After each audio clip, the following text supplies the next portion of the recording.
जी star news से आइए डालते हैं आज की मुख्य खबरों पर एक नजर। कानपुर के गोविंद नगर में कांग्रेस जनों की गोष्ठी आयोजित की गई। संगठन को मजबूत करने पर जोर दिया गया।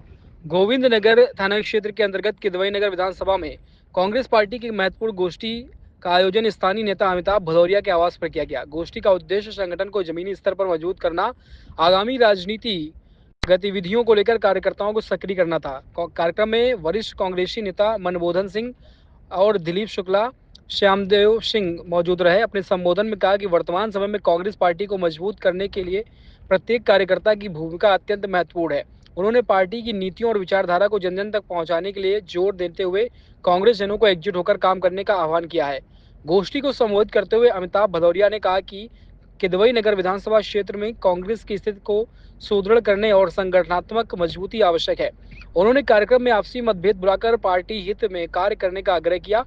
वहीं कृष्ण मणिदेव सिंह ने कहा कि यदि सभी कार्यकर्ता एकजुट होकर मेहनत करें तो क्षेत्र में कांग्रेस को नई मजबूती मिलेगी। कार्यक्रम का सफल संचालन महेंद्र सिंह भदौरिया एवं मुकेश दुबे द्वारा संयुक्त रूप से किया गया। इस दौरान वक्ताओं ने बूथ स्तर पर संगठन को सक्रिय करने, जन समस्याओं को प्रमुखता से उठाने और कांग्रेस की जनहितकारी योजनाओं को आम जनता तक पहुंचाने पर विशेष चर्चा की है। गोष्ठी में प्रमुख रूप से श्यामदेव सिंह, संजीव मिश्रा, संतोष त्रिपाठी, अवनीश सरूजा, विकास अवस्थी, हरीश वाजपेयी, कर्मवीर सिंह, रामस्वरूप तिवारी, विकास सोनकर, मोहम्मद आरफिन, मेराज आलम, वेद प्रकाश सहित बड़ी संख्या में कांग्रेस कार्यकर्ता मौजूद थे। कार्यक्रम के अंत में उपस्थित सभी कांग्रेस जनों ने संगठन को मजबूत करने और पार्टी की विचारधारा को आगे बढ़ाने का संकल्प लिया। बड़े बड़े संस्थान देख रहे हैं, वो सब कांग्रेस की देन है।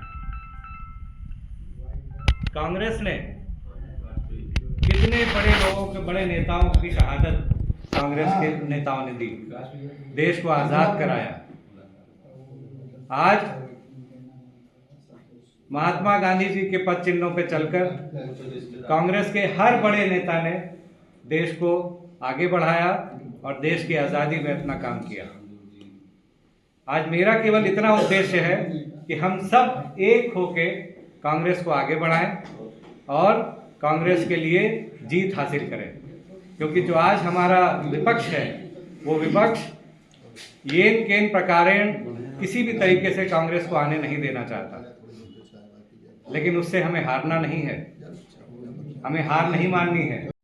और उस समय अंग्रेजी हुकूमत में जिस तरीके से हमारे नेताओं ने इस देश की आज़ादी के लिए संघर्ष किया था, लाठी खाए, गोली खाए, बलिदान दिया, आज जो सत्ता में बैठे हुए उनके कोई पुरखों का कहीं नाम नहीं देश की आज़ादी का आंदोलन में।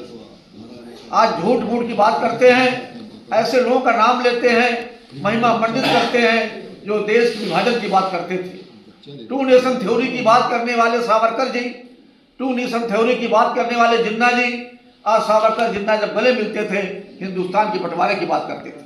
आज इस कांग्रेस के आप लोग हैं जो यहाँ बैठे हुए हैं, रीढ़ की हड्डी है आप देश की, लेकिन आज कांग्रेस कमजोर क्यों हुई?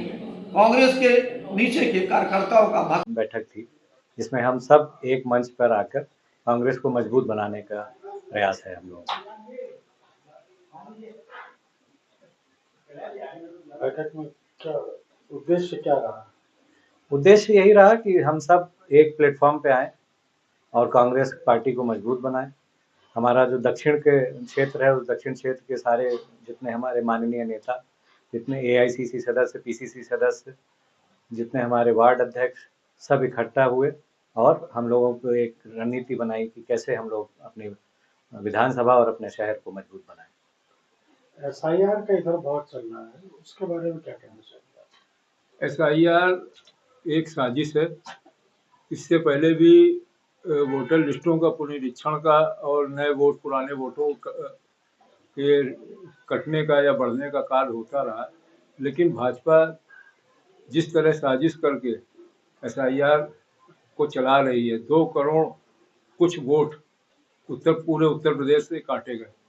कानपुर से कम 5 लाख वोट काटा गया। 9 लाख 39,000। हाँ, लगभग 9 लाख। एसआईआर नहीं, कांग्रेस के वोट काटना है। तो कुल मिला के एसआईआर का उद्देश्य ये है कि ये जनता को इसी में इतना उलझा देंगे कि आदमी वोट डालने से वंचित हो जाए। इनके किसी भी कार्यकर्ता या इनके किसी भी व्यक्ति का या किसी नेता का कोई वोट नहीं कटेगा। अगर वोट कटेगा तो विपक्षी पार्टी के लोगों को कटेगा। उसमें बैकवर्ड हो गए, मुस्लिम हो गए और अन्य वंचित, दलित और अन्य वंचित समाज के जो लोग हैं, गरीब तबके के लोग जो कच्ची बस्ती में या झुग्गी झोपड़ियों में रहते हैं, जो पहले वोट देते थे। अब आने वाले समय में इनकी एक साजिश और है कि ये वोटर लिस्ट के, इन्होंने आधार कार्ड की उपयोगिता समाप्त कर दी। अब ये जो कार्ड है, वोटर आईडी कार्ड बनाएंगे, उसी के आधार पे लोगों को जन सुविधाएं सरकारी देंगे। अगला इनका कदम ये है।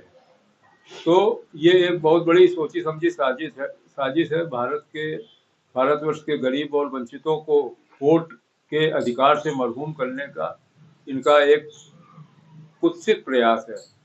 ये इस तरीके से, किसी तरह से, जिस तरह से इन्होंने सब राज्यों में, बिहार में और अन्य राज्यों में ये सब SIR के द्वारा वोट काट के अपनी सरकारें बना ली, वही साजिश ये यूपी और पूरे भारतवर्ष में करना चाहते हैं। SIR